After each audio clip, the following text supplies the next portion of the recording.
All right, Kenman here, and today we have a special little unboxing from the world of Cabelas. Your adventure starts here. Yeah, I'm in the Minneapolis, Minnesota kind of area. We don't have too many knife stores or anything. Cabelas is a really nice, large outdoor camping, hunting, fishing kind of a shop. They do have some knives. Not as big of a variety and quality brands that I would like to see, but you get what you get. And it had a little rainy weekend, so I made it there. Here we are. What did I pick up? Before we start, not sponsored by anyone. I purchase everything at retail price, and I do these videos because I love discussing knives and sharing info and ideas with others. If you have any questions or thoughts for me, please feel free to comment below. Yeah, so I was in the area, so I figured I'd stop in the old Cabelas, see what they got in there, kind of walked around for a little bit, checked out their stuff. Like I said, not many of the brands that you want, but I did find a couple things that were kind of interesting. One of them is this CRKT. Here we are. Today, bag on the floor. We are looking at a CRKT that I picked up at the old Cabelas. Yeah, they had these Kershaw, Smith & Wesson, SOG, their own Cabelas brand. I almost bought a $9.99, a $10 Cabelas knife, but then I didn't at the end of it. I hate these things so much. But yeah, so, they don't really have a lot of those brands that you're looking for. I know I'm using scissors on a knife channel, but I'm not a fan of these packs, so I'm going to avoid any crazy issues and just go like that. Yeah. So they do have behind in their cases, they have some Benchmades, a little bit higher quality knives kind of putting in the case. I don't have a big problem with the Benchmades, but they kind of tend to be a little bit overpriced for what you get. I suppose I could have shown the back of this box real quick. Ambidextrous, classy appearance, minimizes reflectivity. Okay, so we've got the CRKT Pilar. I'm going to zoom out here, close this thing down, and there it is. What are we looking at? We've got a stainless handle that we can do some laser marks on. If you haven't seen any laser mark stuff I've done, check it out right there. But yeah, that was one of the main things I saw. It looked like a nice little surface to do a little custom laser work. Let's go ahead and check this thing out. Ooh, it's a little stiff right out of the box. There it goes. Clicked it open. Thumb. Yeah, it's a little bit stiff initially. Doesn't mean I can't fix it. We just got to get those full impressions right out of the box. You can see, there we go. I got it that time. It definitely is a little bit tight. Doesn't mean that's an issue, just means that's how it is out of the box. Okay, so what are we looking at here? Like I said, we've got this stainless handle. The blade is an 8CR 13 MOV. So this is definitely on the budget side. I think this was all of $30, 20 something. So it's a good cheaper price, lower quality steel for the blade. But yeah, it'll be fun for a little custom little project. Another one of those smaller compact size knives that I've been looking at. I like that choke up spot. It's really large and finger gets in there good. So for being a smaller knife, you hold here, it's barely a 3 finger. The third finger is actually almost fallen off. But when you choke up into that area, that gives you a nice full grip. Thumb sits on this kind of ramped up sheep's foot, almost like a slight, just kind of a up sweep. But your thumb, my thumb, sits in there really good for those simple, short little cuts. Not a bad feel with that choke up right there. All right, let's close this back up.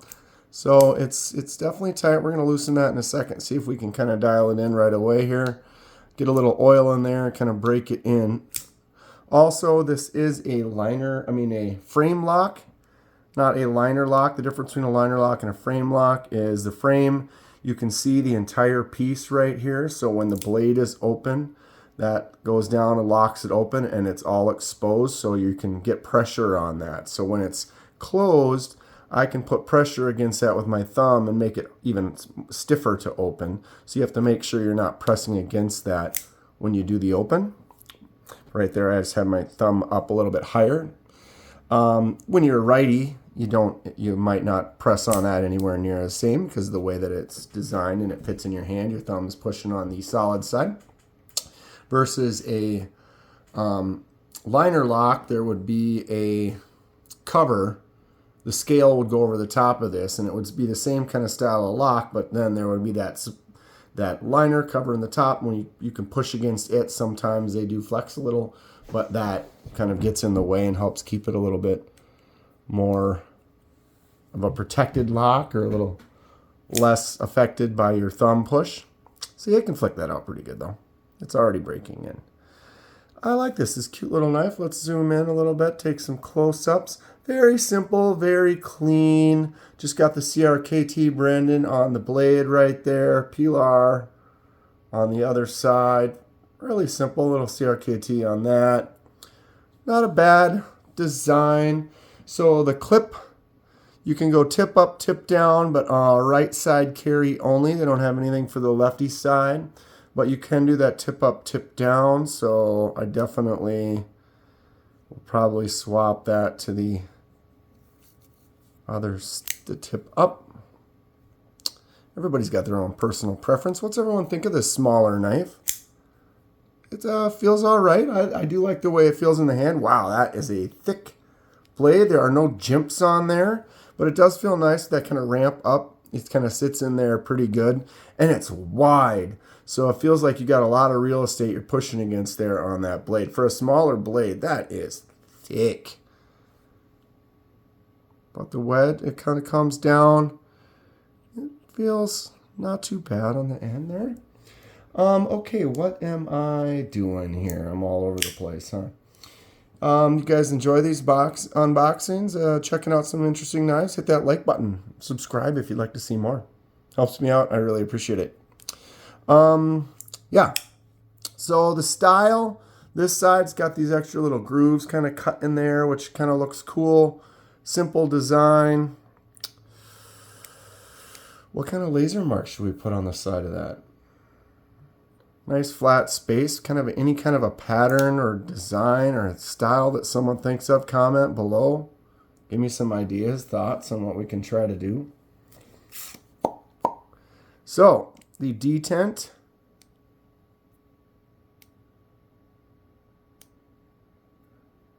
Doesn't seem like it pulls it in very hard, but it's solid enough that you get that pressure on there and you're not getting anywhere, and then when it breaks away it does kind of pop open, so you're not really worried about, it's not going to be a puppet theater. Maybe. You never know. I tell you what. Cool stuff. Cool stuff.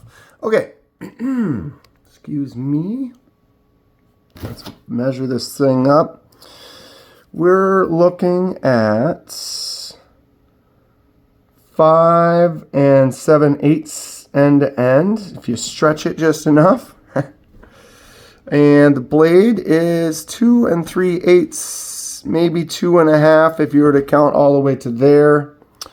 And you're looking at a 2 1/8 cutting surface with just a little bit of belly on it. And the handle is 3.5 inches long.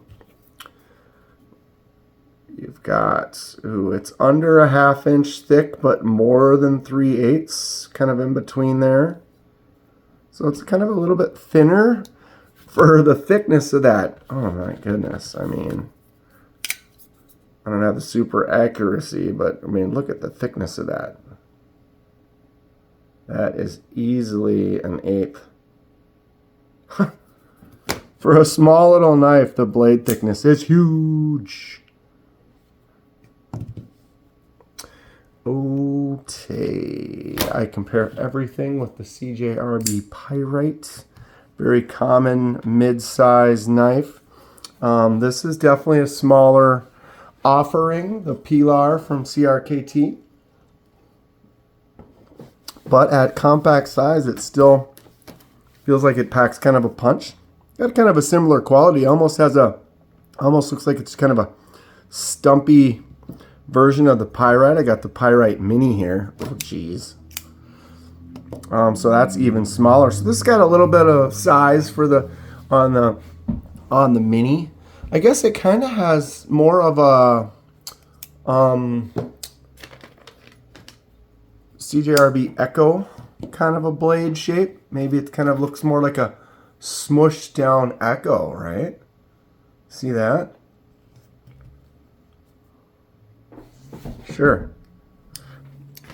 Yeah, but yeah, I did the laser mark on this, so that's kind of an idea. This one's blue, so with this I was able to get this kind of white coloration. With the stainless like this, we're basically looking at black to kind of a gray or brownish kind of bronze color. I'm gonna probably go for something black or kind of to match the laser of the CRKT on there, kind of a black gray. Excuse me. This is the Rake, what is it called? The P801SF. Nice little knife. I did the laser mark on this. Oh, I can't do the flick out with that because of this. This one, the way I put my thumb on the frame lock doesn't let me do it. But what I was getting at with this one is this is a laser mark that I did with a stainless blade. So the laser mark is actually the stripes in between the bricks. Give you kind of an idea of some of the things that I've done. Yeah, comment below what would we like to see on this one. It's got a nice little space there for us to use. I got another CRKT. This is the Piet. I grabbed it because it looked like it was almost the same size. Pretty close. Piet's actually a little bit bigger. This is a nice little smaller budget knife from CRKT. I don't have too many up-to-date CRKT knives. I have several that are over 15, closer to 20 years old. I haven't really gotten too many of them in the more recent days. Doesn't mean they don't have some good offerings. Takes it a lot for me to kind of go through. There's so many different companies, and I'm on my own to pick stuff out. I really like Kaiser. This is the Kaiser Mini Sheepdog. It's got a very kind of a similar style. We're going to put those side by side, except for it's got a button lock on it. But yeah, you know what I'm saying with the hole and the kind of that sheep's footy kind of shape, the smaller offerings. I'm going to be doing a kind of a mini knife shootout pretty soon. And this is going to probably go in that pack. It's on the larger size of the minis, but it's definitely fits under that kind of category. All right, what did I miss? Is there anything I didn't talk about with this bad boy? I do want to kind of oil this up. Maybe, let's even grab this right now really quick. The lockup, the blade is, I guess I didn't do that. Blade is solid. And, yeah, goes that way a little bit, so it's going to actually go that way more if I loosen this. Wow, a lot more. Wonder if I can center that a little bit better. It's pretty tight. So I don't know. It's a less expensive knife, but that blade is not very centered. You are getting a lot of pressure of it pushing against with this frame lock. It's going to be wanting to push that blade more that way, but I'm going to try to dial this in a little bit, see if I can get it a little more centered, but also get it a little bit looser. Get a little oil in there, see if I can get it there. It's a little bit closer to swing shut. Did I open it too much? Yeah, it's a little loose. It'll take a little work, but every knife you get it in, sometimes you need to break them in, dial it in a little. And it doesn't mean it's bad, just might take a little work, and that's pretty common with a lot of knives. I know there are some companies where it takes literally no breaking in at all, which is super cool. So I do like to watch and pay attention to that when I do find something that's really nice knife. Sure.